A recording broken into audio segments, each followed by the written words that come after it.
நாம் இன்றைக்கி பூண்டு ரைஸ் செய்ய போகிறோம். அதுக்கு தேவையான பூண்டு வெங்காயம் நம்ம கட் பண்ணி வச்சுக்குவோம். வாங்க இன்றைக்கி நாம் பூண்டு ரைஸ் செய்ய போகிறோம். எப்படி செய்யணும் பார்ப்போமா? கடாயில் எண்ணெய் ஊற்றிக்குவோம். எண்ணெய் நல்லா காஞ்சதுக்கப்புறம் பூண்டை போட்டுக்குவோம்.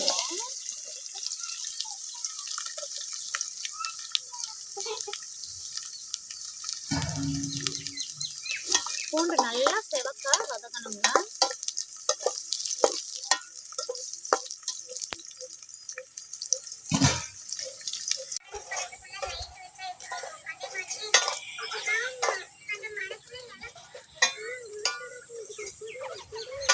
பாருங்க, பூண்டு நல்லா வதங்கிடுச்சு. இந்த மாதிரி நல்லா செவக்கிற அளவுக்கு வதக்கி எடுத்துக்கணும்.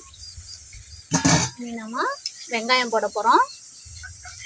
கீழே கீழே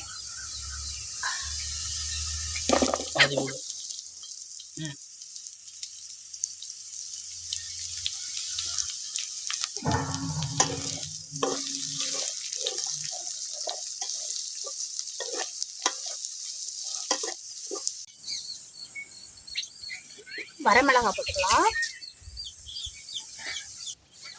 கருவேப்பிலை போட்டுப்போம்.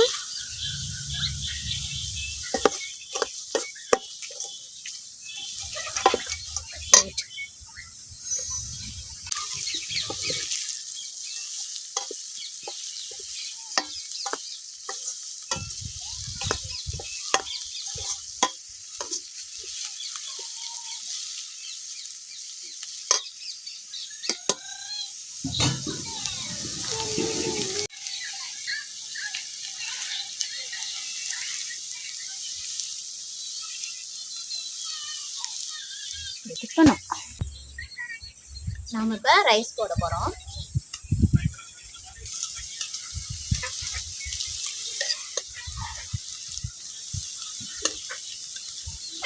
உங்களுக்கு பூண்டு வதக்கின அளவுக்கு தேவையான ரைஸ் மட்டும் போட்டுக்குவோம்.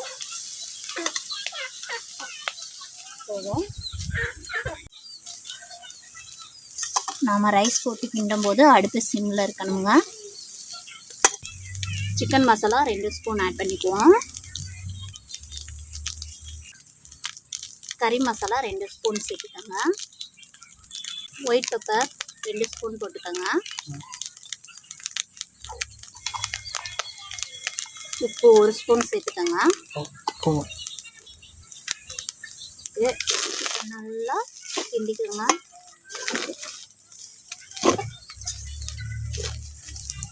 எப்போதுமே நம்ம சாதம் கிண்டும் போது சிம்மில் தான் அடுப்பு இருக்கணும், இல்லைன்னா சாதம் அடி பிடிக்க ஆரம்பிச்சிடும்.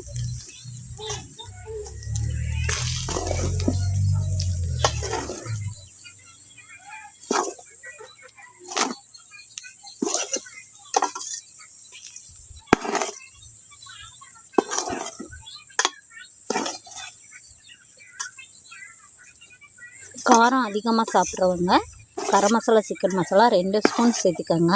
குழந்தைங்க சாப்பிட்றதா இருந்தால் 1 ஸ்பூன் மட்டும் சேர்த்துக்கோங்க. ஏன்னா 2 ஸ்பூன் அதிகமாகவே காரம் இருக்கும். நாம் இப்போ தேவையான அளவு நெய் சேர்த்துக்கலாம். இவ்வளோ டேஸ்ட்டாக இருக்கும், சாப்பிட்டு பார்த்தோம்னா.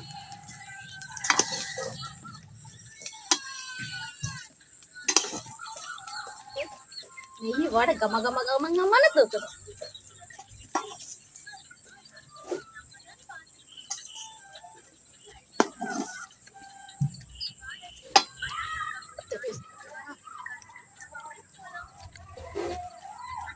செம்மையா இருக்கு.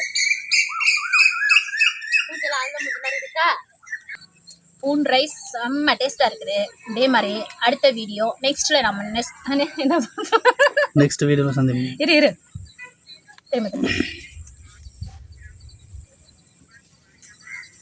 கம்ம கம்மன்னு சுவையான பூண்டு ரைஸ் செம்மையா இருக்குங்க. நெக்ஸ்ட் வீடியோவில் நாம மீட் பண்ணுவோம். பாய், டாடா.